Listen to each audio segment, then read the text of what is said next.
Kisah yang diabadikan oleh para sahabat dan diceritakan turun-temurun dari generasi ke generasi, bagaimana sahabat berjalan bersama Nabi Muhammad SAW. Suatu ketika Rasulullah SAW berjalan bersama para sahabat, jalan seperti biasanya, tapi hari itu ada yang tidak biasa. Apa yang nggak biasa? Tiba-tiba Nabi Muhammad SAW berhenti, kemudian mengambil pelepah korma, kemudian ditanam di dua makam di pinggir jalan, di perkebunan gitu, ditanam. Satu sini, satu sini. Maka sahabat nggak tinggal diam, karena ini seumur-umurnya sahabat belum pernah lihat Nabi nanam korma di kuburan. Nanam korma bukan di makam, makam kok ditanamin korma. Dan sepanjang sahabat lahir gak pernah lihat ada orang Arab nanam yang namanya korma di makam, gak ada. Dan itu baru dilakukan Nabi Muhammad SAW. Gak ada yang ngasih contoh sebelumnya. Rasulullah yang mulai SAW. Nah kita mencontoh, ya kita mencontoh Nabi Muhammad SAW. Maka sahabat nanya, ya Rasulullah, kalau bahasa kita, ada apa? Kenapa engkau melakukan ini? Kenapa engkau melakukan ini? Nabi menjawab SAW, ini dua makam gak ada yang kenal. Makamnya siapa gak kenal. Namanya pun gak disebutkan. Itu termasuk adab. Karena ini urusan gak enak ya, urusan gak enak. Sebetulnya Nabi gak akan ngomong, gak akan cerita. Tapi karena sahabat nanya, dan ini urusan penting, ilmu, jangan sampai orang mengalami yang sama. Karena ketika ada yang mengalami seperti ini, sampai Nabi harus turun tangan SAW.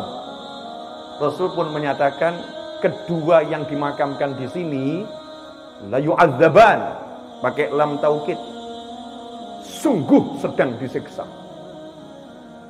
Nah, ini yang pertama ya. Jangan sok mengatakan Nabi itu seperti kita, manusia biasa. Yang tahu yang gaib itu hanya Allah. Nabi nggak tahu yang gaib. Ini pemahaman yang melenceng, super melenceng. Na'udzubillah min dzalik. Oh, Nabi nggak tahu yang gaib kok sampai Sidratul Muntaha. Sidratul Muntaha itu gaib atau nggak gaib? Gaib.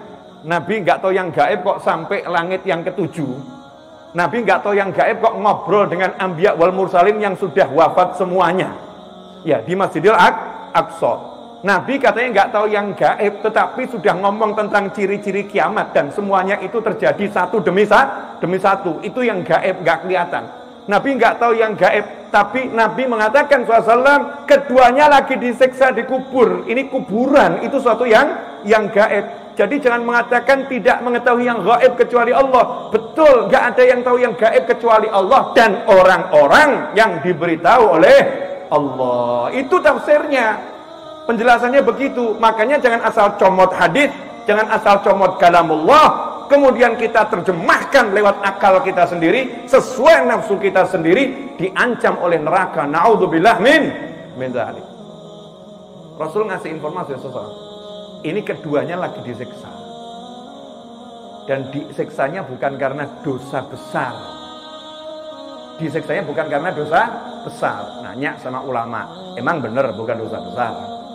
Ulama jawab, maksud Nabi itu loh, bahasa Arab itu ada balaghah, ya, ada majas, ada macam-macam. Jadi jangan diambil kontekstual saja. Bukan karena dosa besar, berarti ini nggak dosa besar. Bahasa Arab itu punya keindahan bahasa. Rasul mengatakan SAW, keduanya melakukan sesuatu yang dipandang oleh keduanya bukan dosa besar, tetapi di sisi Allah dosa yang sangat besar. Dipandang oleh banyak orang remeh, ini bukan dosa, tapi menurut Allah dosa yang besarnya luar biasa. Apa itu? Yang nomor satu, dia tidak bersuci dengan benar. Ini hasil dari syarah ya, bukan dari terjemahan hadisnya, biar jelas. Yang satu tidak bersuci dengan benar ketika dia buang air kecil. Ketika buang air kecil tidak bersuci dengan benar. Yang satu lagi, yamshi bin namimah, suka jalan memperbincangkan keburukan orang lain demi mengadu domba antara dua orang atau lebih. Jadi misal ada fulan pergi ke rumahnya si A, ngomong kepada si A, si B itu ya, kalau di belakang kamu ngomongnya begini, padahal B nggak ngomong begitu. Dari rumah si A dia pergi ke rumah si B, kamu nggak tahu ya, si A itu kalau di belakang kamu, gunjing kamu terus, ngomongin keburukan kamu, di depan kamu aja kelihatannya manis, sehingga si B mulai ragu terhadap si A mulai ragu terhadap si B, kemudian mulai muncul benih kebencian, akhirnya lebih-lebih jadi saling bermusuhan. Buat yang ngomong dianggap ini bukan zina, aku kan nggak zina,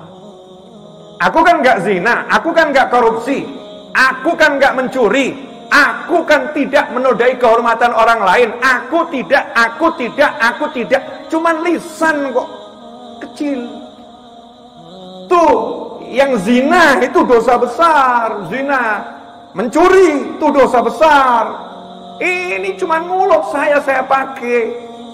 Di kepalanya begitu, namimah, mengadu domba. Apa komentar Nabi SAW? Keduanya disiksa lantaran itu. Ini sekarang yang sering terjadi, mohon maaf, afwan.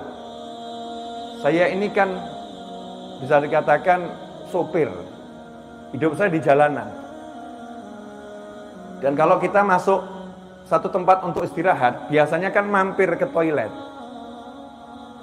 Nah, di toilet ini, kalau kita nggak tahu ilmunya, bisa jadi sholat kita nggak ada yang sah itu. Kenapa? Karena biasanya di toilet itu ada ember ditaruh di bawah. Embernya diisi air. Sampingnya ember itu kloset. Coba bayangkan, apa ada orang kemudian buang air seni di kloset, airnya nggak ciprat ke ember. Udah jelas embernya kecil di bawah, di samping kloset. Kemudian setelah itu kita bersuci pakai air itu. Masya Allah, namanya kita bisa menebar najis demi najis. Dan lain sebagainya. Coba kita lihat kondisi toilet itu. Kalau kita punya ilmu aman. Kalau nggak punya ilmu, Masya Allah, toilet orangnya buang hajat dengan berdiri. Alhamdulillah sampai hari ini saya nggak bisa itu. Kalau di mal-mal atau di toilet-toilet internasional itu kan ada bentuknya agak panjang ke atas gitu ya. Kemudian buka, mohon maaf nih harus dijelaskan. Krek. Ya, berjajar 5 laki-laki itu. Ya. Satu begini, satu begitu ya. Dilarang saling menoleh kan. Masing-masing khusyuk. Khusyuk. Saya biasanya cuma lewat masuk ke kamar mandi. Nah itu kalau sampai kemudian nyiprat ke celana, celananya setelah itu dia ke musola buat sholat, sholatnya nggak sah. Kalau ini dia lakukan selama 10 tahun, sama dengan 10 tahun dia tidak sholat. Beri. Makanya ilmu tentang memahami najis ini penting. Seringkali orang belajar ke langit, muka syafah, saya bisa kasyaf, lihat jin, lihat malaikat, tapi najis gak paham. Itu bukan lihat malaikat itu, ditipu setan matanya. Matanya ditipu sama setan, gak paham najis. Anak-anak kita gak ngerti najis itu apa, gak ngerti. Anak-anak kita berlumuran najis, kita gak paham. Karena kita sendiri nggak ngerti najis itu apa, nggak jelaskan najis ini kepada keluarga, sehingga nggak tahu kondisi toiletnya bagaimana. Di dalam toilet, di dalam kamar mandi dikasih kesetnya dekat sama toilet. Ketika dia buang hajat, kemudian dia siram, kemudian airnya nyiprat ke lantainya, kemudian nyiprat ke karpetnya. Setelah itu kakinya basah, ngijak karpetnya, sehingga kakinya kena najis. Ini kok jadi diam semua, kenapa ya? Ini korban atau pelaku? Ini pelajaran penting. Sampai Nabi mengingatkan, keduanya tidak disiksa lantaran dosa besar menurut keduanya. Artinya yang satu ini nggak punya keburukan loh. Nabi nggak bilang yang satu ini suka ghibah, enggak. Nabi nggak bilang yang satu ini suka namimah, enggak. Nabi nggak bilang yang satu ini suka bohong, enggak. Nabi nggak bilang yang satu ini suka maksiat, enggak. Cuman satu hal. Tapi satu hal ini fatal. Karena gara-gara satu hal ini semua sholatnya bisa nggak sah.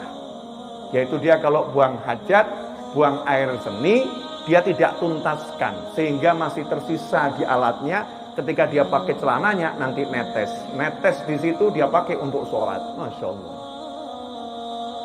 Dan yang satu lagi mengartikan, menerjemahkan, ketika buang hajat tidak ditutup. Saya ini sopir, seringkali melihat karena alasan darurat buang hajat di pinggir jalan. Di pinggir jalan, tapi ya tutupilah gitu. Bukan jadi pameran, Masya Allah, seperti di museum. Siapa yang mau lihat punya kamu gitu kan ya?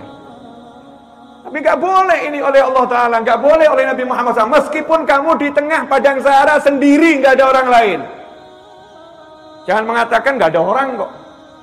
Ya menurut kamu, malaikat jijik lihat kamu, jin-jin jijik lihat kamu, kecuali yang suka.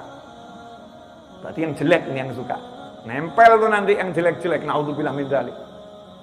Nah ini kalau dikembangkan, banyak orang keluar dari kamar mandi di rumahnya sendiri, auratnya dibuka. Di dalam kamar buka aurat dengan alasan gak ada yang lihat. Di dalam rumah kordennya terbuka, gak ada lihat dari luar. Tapi kalau ada orang di situ bisa lihat, berarti kamu bisa dilihat dari luar. Ini sesuatu yang gak boleh dalam syariatnya Allah Ta'ala. Harus kamu tutup. Di kamar yang tertutup pun adabnya jangan telanjang. Gak boleh kamu telanjang. Kenapa? Karena ada mata-mata selain mata manusia yang melihat. Ibu-ibu mau dikelonin sama jin. Masya Allah. Keluar telanjang. Ada jin cowok. Lihat. Cakep bener. Akhirnya dikelonin sama jin cowok tiap malam. Ngeri. Sekujur tubuhnya dijamah oleh jin tapi dia gak paham. Naudzubillah min dzalik.